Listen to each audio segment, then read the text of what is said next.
Okay, folks, good morning and welcome to Swing Trading Today. This is Bob Desmond, and it is March the 8th, Tuesday. So, my text is blowing up this morning as I wake up. Futures are spiking, and the question is why? Why are they spiking? When you take a look at the financial news media and the communist news media, the only thing you could lay your hat on really is a couple of things. One, tech has come in quite a bit. They're looking for an excuse to buy tech. You had a drop in the 10-year yield. Where is it at current? And I don't mean a big drop. I'm talking itsy bitsy baby drop. We're down at 1.539%. So, as it says here, 10-year yield softens but still remains about above 1.5. I'm going to show you where we close out the day. I'm going to give you my thoughts on this market spike, where yields are headed. And then we'll talk about the pre-market futures, where are stocks, the dollar, gold, etc. And then I'll take a few stock chart requests. I do have members I have to go over first, and then we'll segue over, if we have time, over to the audience. But first, let's talk about our sponsor, which is TrendSpider. Automate your technical analysis, folks. Everybody else is doing it. Speed up your analysis while improving your accuracy. There's no sense in improving your speed time if you're not going to increase your accuracy as well. Reduce costly analytical mistakes, find winning chart setups using their scanners, and time your trades with precision. That's what you use their alerts for. It's loved by thousands. You can explore the product by using the link below. Take a 7-day free trial offer. Take a demo. You have TrendSpider University, and they're offering a 3-year anniversary promotion of 30% off. Between you and me, don't use that. Use my link below. You get 35% off. All right, cheapest price on the web. So, TrendSpider, take advantage of it now. 7-day free trial offer. It's also included with my silver and gold level memberships. Again, links below. Let's get to today's market action. All right, the first thing I want to do is talk first about the 10-year yield. This is the closing price action as of yesterday on the 10-year yield. We made another weekly high. And I'm a big fan, a huge proponent of identifying support and resistance levels and sticking to them. Now, we gapped up.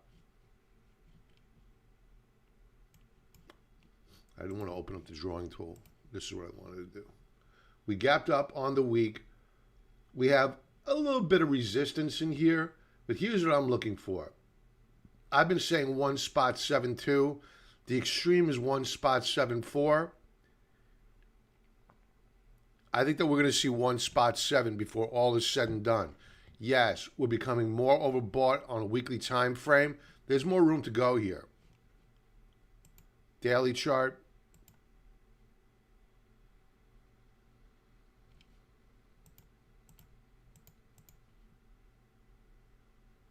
Look at that move up higher. RSI continues to move up higher. Stokes continue to move up higher. I will say Ultimate Oscillator is rolling over here a bit. So we are seeing a little bit of a chink in the armor of yields, but I still think the path of least resistance remains up. So, before we go to the charts, let's talk about the US dollar. The pre-market activity. Because we want to put things into context.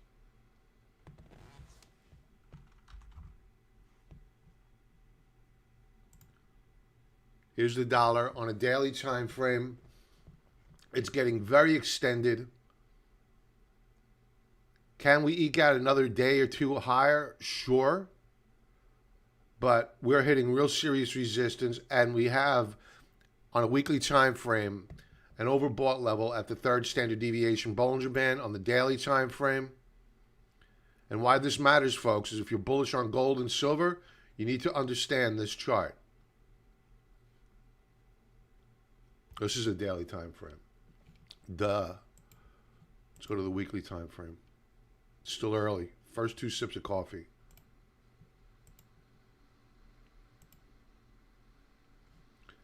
Weekly time frame. We hit resistance yesterday. That doesn't mean we can't overshoot, yet fade by the end of the week. So I think the end game is near for the U.S. dollar. I was hoping for another leg higher on the dollar, for another leg lower on gold, silver, the miners to enter. I may not get that. So let's go to first economic data. Not much coming out today. The NFIB Small Business Index. This can move the small caps, of which we are short of. All right, pre-market activity.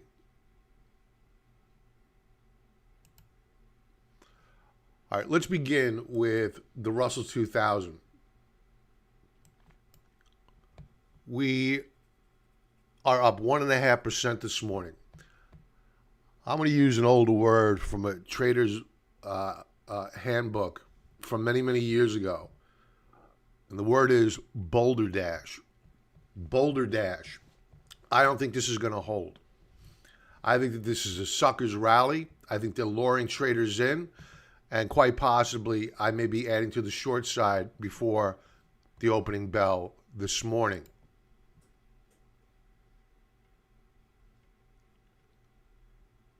Taking a look at the NASDAQ 100, rallying up nearly 2%. These are 4-hour charts.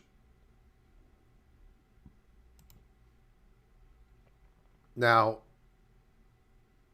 we're going to set up 2 resistance levels here. One is a tripwire. This just tells us get ready for potential breakout on a 4-hour time frame. And this one is more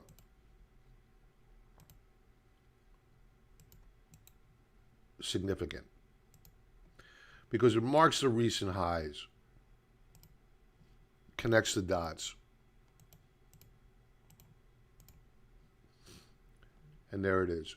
So we've broken out above this tripwire in yellow. We've closed there. We're retesting. Looks good. We quite possibly have a W formation set up on tech.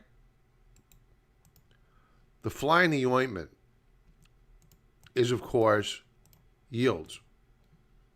If yields gap up or they move higher, expect weakness on tech, unless, of course, we've hit equilibrium, meaning we're at a point where tech can live with yields where they're at or slightly higher. I don't think we're there yet. I don't think we're anywhere near that. So let's take a quick peek. We'll circle back to the Dow and the S&P 500. First, I want to take a look at the 10-year Treasury note.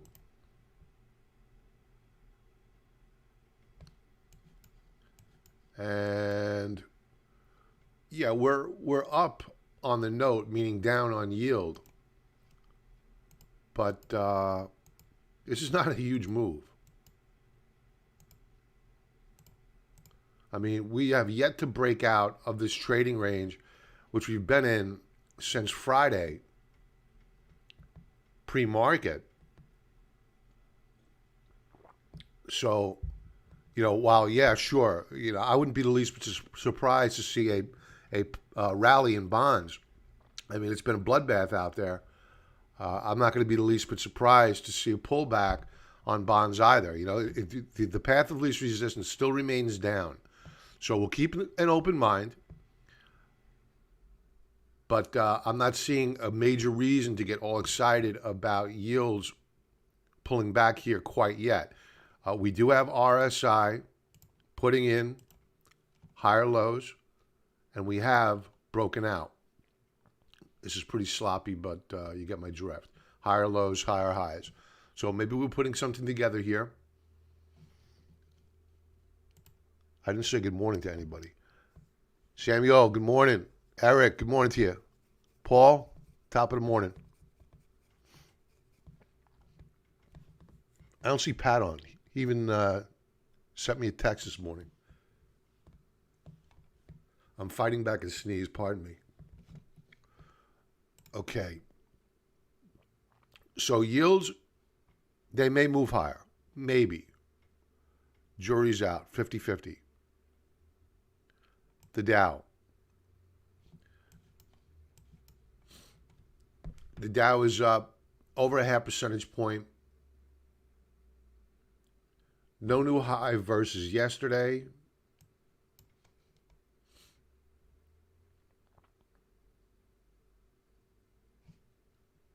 The S&P 500.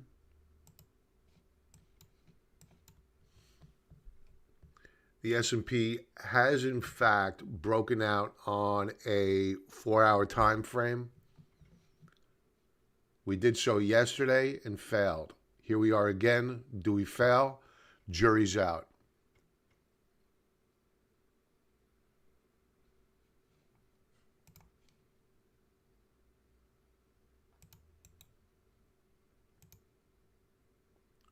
We have a breakout in higher lows on RSI.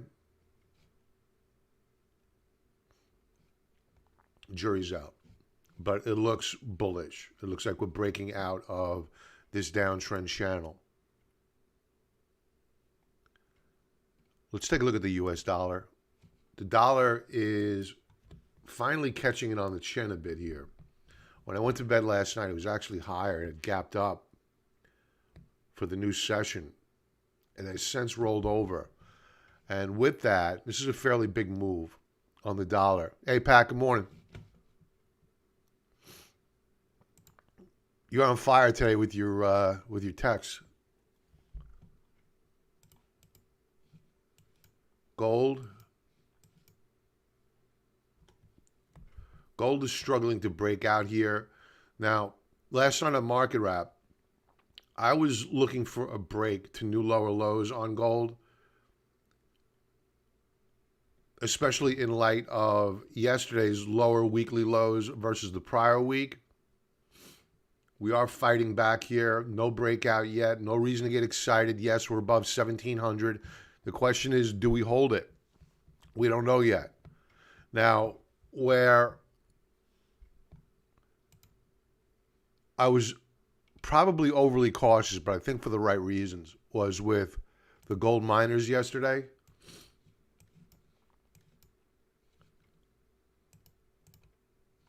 Now, the GDXJ had broken out on a 4-hour time frame. This is the junior miners, broken out back here on Friday, pulled back, retested several times, but it wasn't a great close. Case in point, if you take a look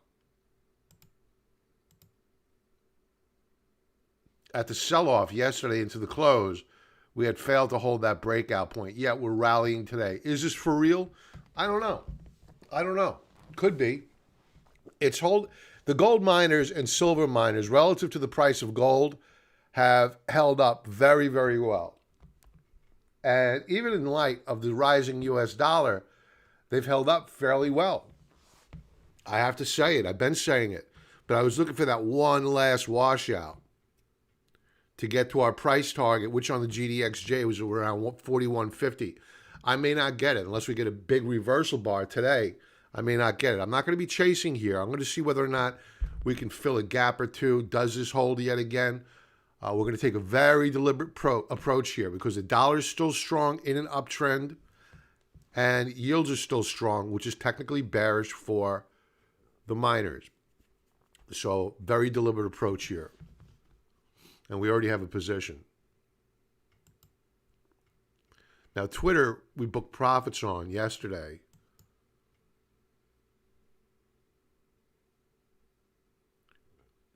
Which we may or may not regret today. We're popping apart today, so I guess we're happy. Bitcoin.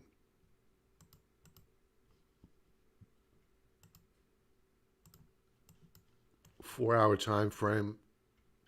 Wow. 54.5 on Bitcoin. Path of least resistance remains up. Watch the inflation data coming out this week, because Bitcoin, I keep reading this. I read it yesterday on one of these blogs. Bitcoin has no correlation. I guess I mean financial correlation, because it certainly is correlated, unless people just don't get it yet. It's correlated with inflation. If you track Bitcoin with the CPI or the Shiller inflation gauge, they correlate. So watch CPI this week. If CPI spikes up higher, so too should Bitcoin.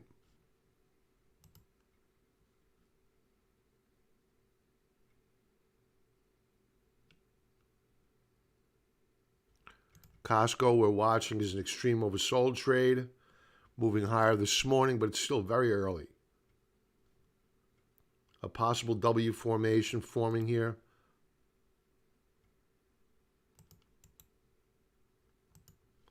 Loving the RSI, higher lows.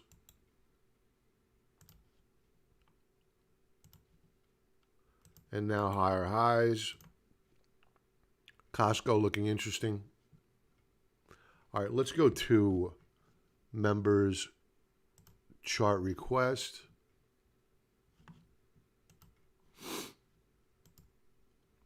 I'll be using our friends over at TrendSpider. And folks, don't forget, they're having a 30% anniversary sale. Use the link below. Get 35%. Every nickel counts. All right. I want to go quickly through some of my alerts that fired off yesterday. GWW Granger and Industrial. My alert on a breakout fired off yesterday, but it couldn't hold the breakout. So I want to reset this yet again.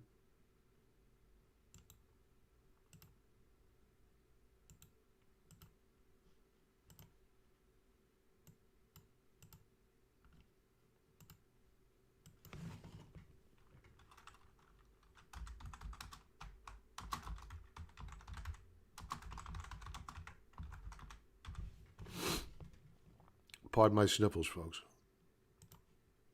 My apologies. That would drive me crazy. All right, so our alert is set. What else fired off yesterday? DPW. I haven't even thought about this in a while. I must have said this a long time ago.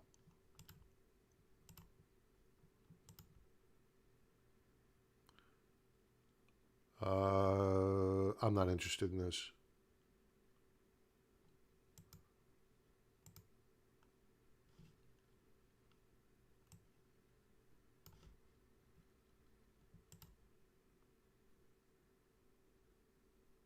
I'd have to do a little bit more research. I'm going to pass right now. Qualcomm. All right, so Qualcomm is looking really interesting here in that we have broken support, level number 1, but I set up 2. All right, so we can get rid of this one. That's fired off. It's failed. But it is approaching a more attractive support level right here. This alert's set. I don't know how much more time I have left on it. I'm going to reset this because I don't want it to expire.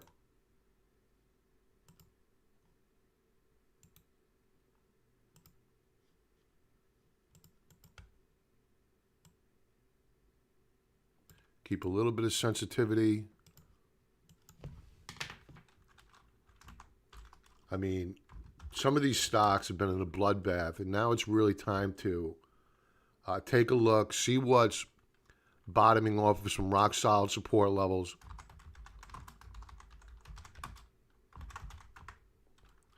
And then perhaps swing trade to the long side. I don't think that this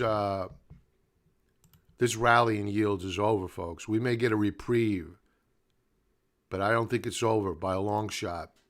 So anything I do to the long side in tech is going to be very short-term in nature. Daily chart. Yeah. We should fire off here today. Let's get rid of this. I had a bunch of alerts set up on this, and Qualcomm just didn't have the mud to hold support. What else fired off?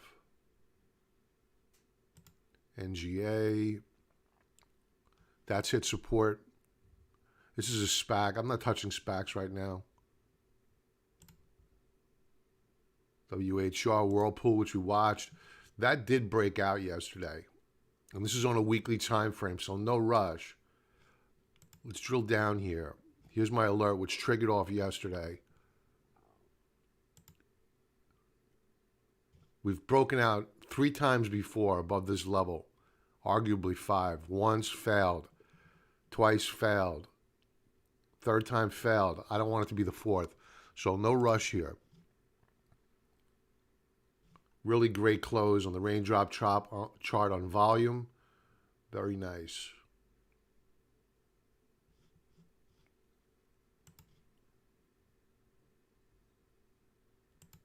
Create another alert at 203. Do we break out?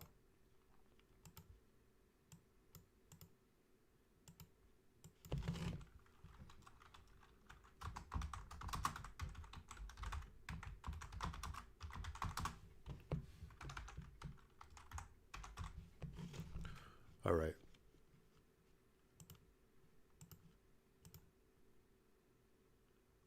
All right, we're good to go here.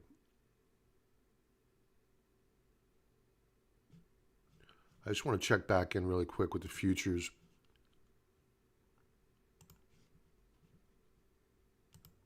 I am so tempted to add more short to the small caps this morning.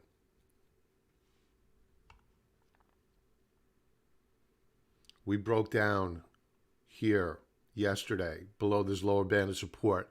Now we're rallying back. I think this is a sucker's rally.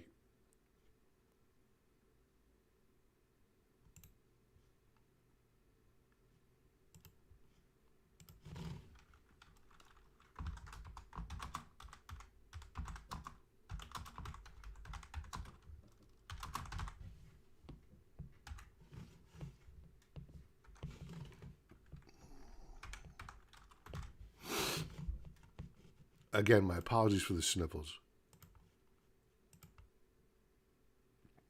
Let's see whether or not the support level fails. We'll get alerted. Okay, chart request. What do we have? VIAC. Last time we looked at VIAC, it was looking like a monster. And it still looks like a monster. But it's overbought now. I mean, wow, what a move here. We're up 29% on the month on Viacom. Huge. Weekly chart. Up 11 3/4 already. And it looks like it wants to go higher. I mean, wow.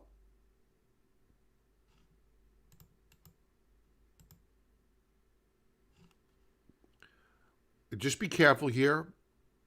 You could see how as soon as we started flirting with the 3D Bollinger Band, the third standard deviation Bollinger Band yesterday, it began to back off. That doesn't mean it can't go up higher. I think it will. You saw some good buying into the close, as noted by this raindrop chart here. Big fat pregnant belly on the right side. That's the afternoon price action reflecting volume into the close. I think it's a bullish chart. The however is on a monthly time frame, very overbought on Bollinger Bands and even on RSI daily time frame. We are at RSI above 85, and this is a massive company. So this is not going to hold this trajectory all that much longer. It can move up higher. I'm not going to be the least bit surprised. Strong stocks tend to get stronger until they stall and roll over and weaken up a bit. That doesn't mean it can't come back in sometime in the future, but this rally is long in the tooth. The momentum is, rarely happens. and you need to expect a pullback fairly soon. I'm talking about the next few days to a week. Next chart up, 5-point holdings. Daily chart looks good. We'll come back to this.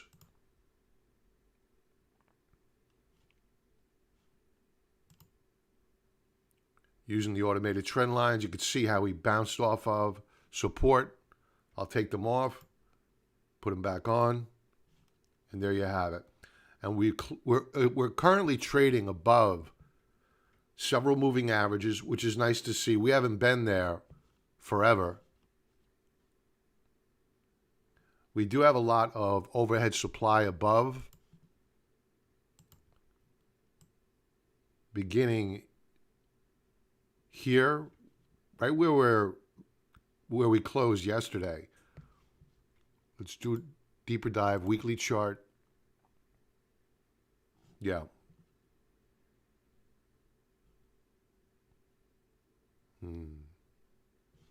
We do have some fairly good support below. 620, 633 per share. Daily chart, we broke out yesterday.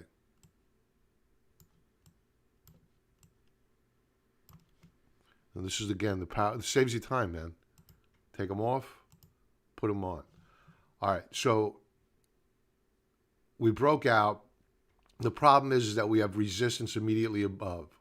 So to get through that, we need volume, a lot of it. I would be interested here if we pulled back, got a retest, keep a slight sensitivity on.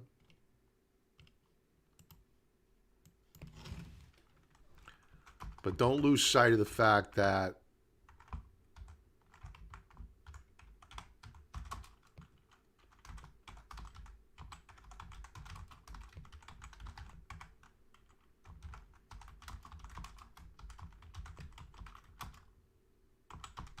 we have resistance immediately above. And it's long-term resistance at that. So what I'd like to do is see it retest and a touch of what was resistance all through here. From here through here. This should now get tested and act as support. So FPH looking good. I'm just concerned about this resistance level here in green. So watch for a break above that level. I'd become a lot more bullish on the shares.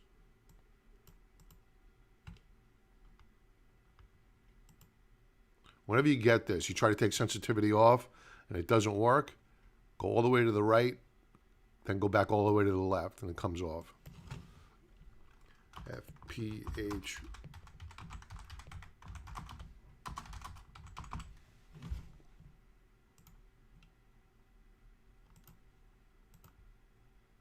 All right, we're good to go. ASX.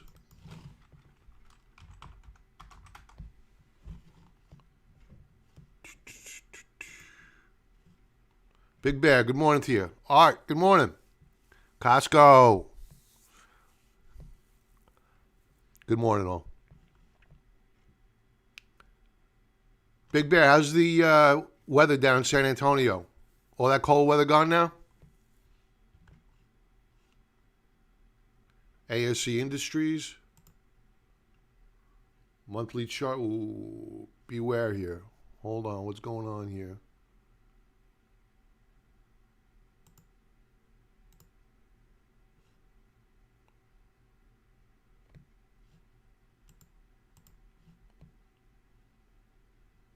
We broke out last month.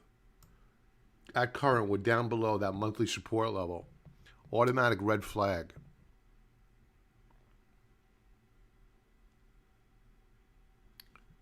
Again, the value of the trend lines, folks. Automated. Click of a button. There you go. Weekly chart.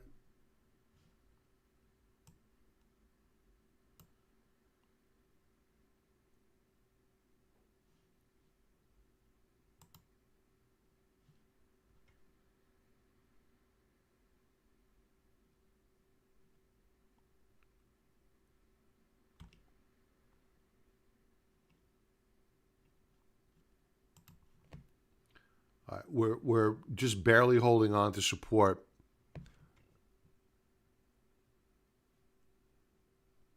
I want to get rid of these little dots here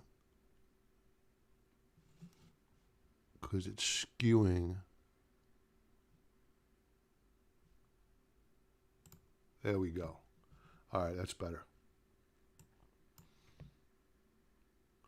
All right, at current, we're slightly down below support. So we've had a big retrace here. The question is, do we hold this support level or do we rally back to recapture? I think the daily chart is going to tell us a story.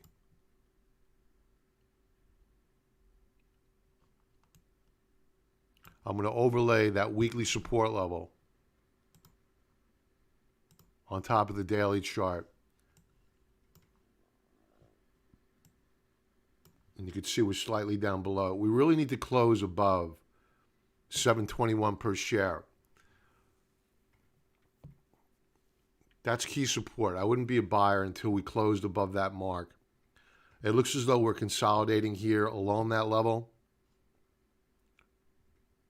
The markets are strong this morning. The question is, do they remain strong? So we don't know that yet. So I'd be very cautious here, and I'd be using a stop at around 7.16. If we break that support level, I would be out.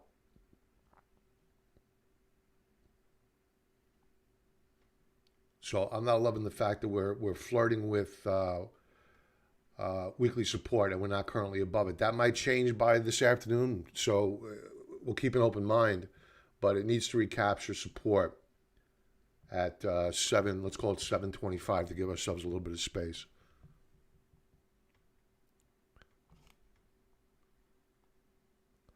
Oh, Pat, eyes. Yeah. I have warrants on eyes. I think they were, I was looking around because I said I was down on the warrants when you asked me, but I've had them for so long, I forgot whether or not they were just given to me or whether I bought them because I never really go buying warrants. So I think they were a spin-off because it doesn't show me having a basis cost. So the story is that I have warrants on Second Sight Medical, which haven't moved. I had the warrants for about a year and a half, 2 years, and they haven't moved. Just sitting there. You can see here. Let's go back to a monthly chart. I mean, they've done nothing for a while. But yesterday or the day before, those warrants began showing a lot of price activity, and they've just been ripping. So I gotta call up Fidelity, get more details into them. They've just been sitting there. I haven't questioned them. I figured they were just going to expire worthless. So I'll get back to you if I get more information and clarity on it. But we're very overbought here, so expect a pullback. This is at 17 when I first identified it many years ago. It was all over the news. They provide goggles for people that are blind. And they have, it's a micro cap, but very promising technology. LXFR, we'll leave off with that. XFR.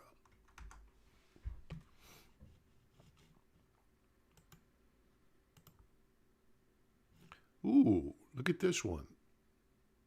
We broke out monthly time frame. Again, the power of the trend line. Clear breakout. New weekly high. Let's overlay the monthly. Here's the monthly breakout point.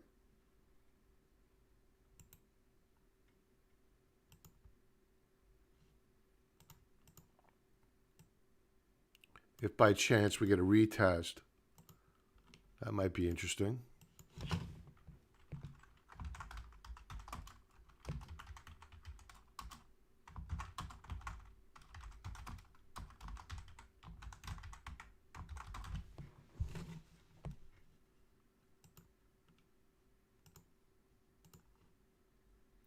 And that retest mark is at around 1950 and declining. Now we do have some support here, or resistance. Resistance at 2061. Daily chart. There's our resistance level.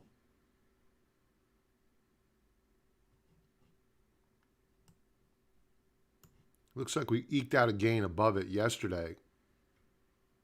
Looks like it's a buy. Be great if you get a retest of this support level.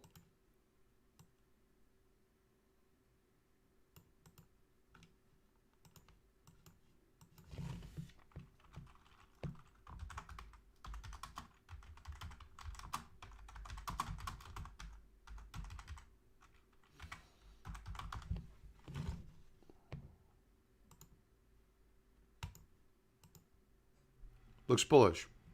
Looks good. Yeah, yeah. It's so rare I remember. Yes, smash the like button, please. Subscribe, please. I get these kids. They're like 18, 19 years old. They're talking about stocks, and they have like 200,000 followers or more. It's crazy. I don't know. I guess because they're young and good looking. I don't know why. What else do we have? ARC for Costco. I'm going to leave off with this because I got to get running. ARC. We went over this last night on Market Wrap. This is one of those funds I'm looking at. FFTY is another one. You know, I don't think we're done here. I think there's more downside to be had. Just because you get a couple of basis points off of yields. I mean, the trend is still higher. There's nothing wrong with that trend. So I think that yields are going up higher until they don't. Now, on a weekly time frame, we are closing in on weekly support. We have already bounced the week before last. Actually, I'm sorry. Last week. And now we're coming in once again. Do we break or do we hold? I'm going to select all these.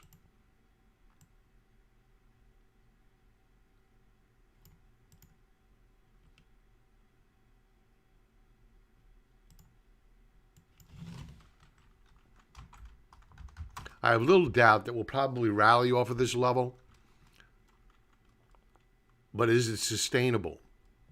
That's the question.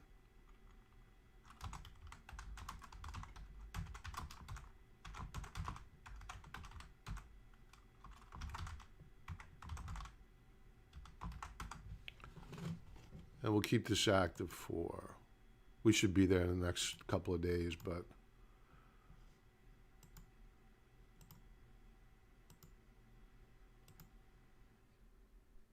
yeah, we're right there. We're right within the, we're just shy of the sensitivity zone. Let's drill down. Let's go to a 2-hour chart. Are we putting in higher lows? It looks that way. Here's your higher low. I didn't want that one. Remove. This is what I wanted. Here's your higher low.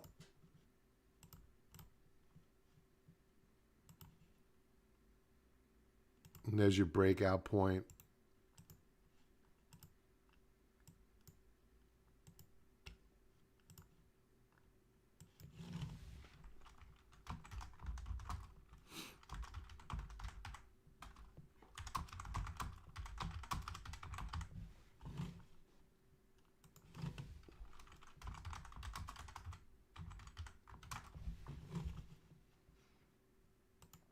I just don't think longer term the selling in tech is over yet.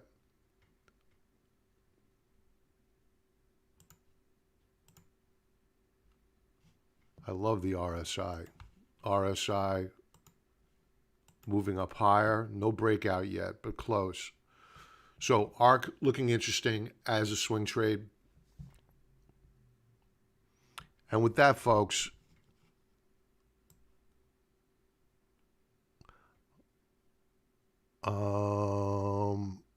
Big Bear, are we going to play seesaw game with interest rates? I think the era of ridiculously low rates for the short term anyway is over, And if they do go for a decline in interest rates, they're gonna take out. We've seen bazookas of debt buying and yield curve manipulation before, but next time around, I mean, it's going to be probably the last hurrah for trying to control yields, and we're going to probably see a new Bretton Woods agreement after they do the next round of ridiculous money printing.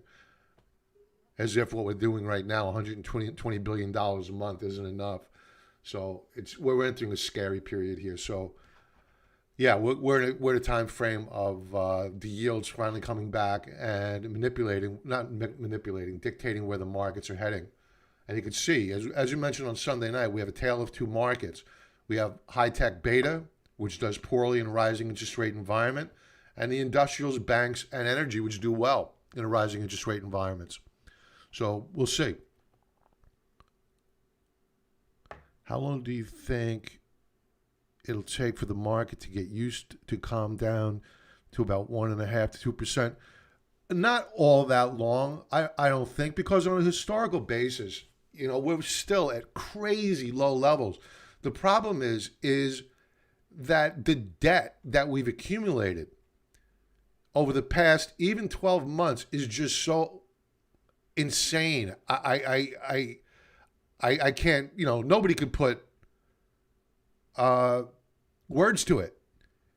Because if yields were, the statistic I read a year ago, that's about, I don't know, $7, $8, $9 trillion worth of debt ago, is that if the 10-year yield ever normalized, the interest, and you normalizes around, say, between, let's say 6%. If they ever normalize, the interest payments on the U.S. debt alone would be the equivalent of our current defense budget. That's not principal. That's interest payments alone. So that's a major, major figure to wrap our heads around, and the giant sucking sound of capital fleeing this country. So with that, folks, everybody have a profitable trading day, and I'll talk to you soon.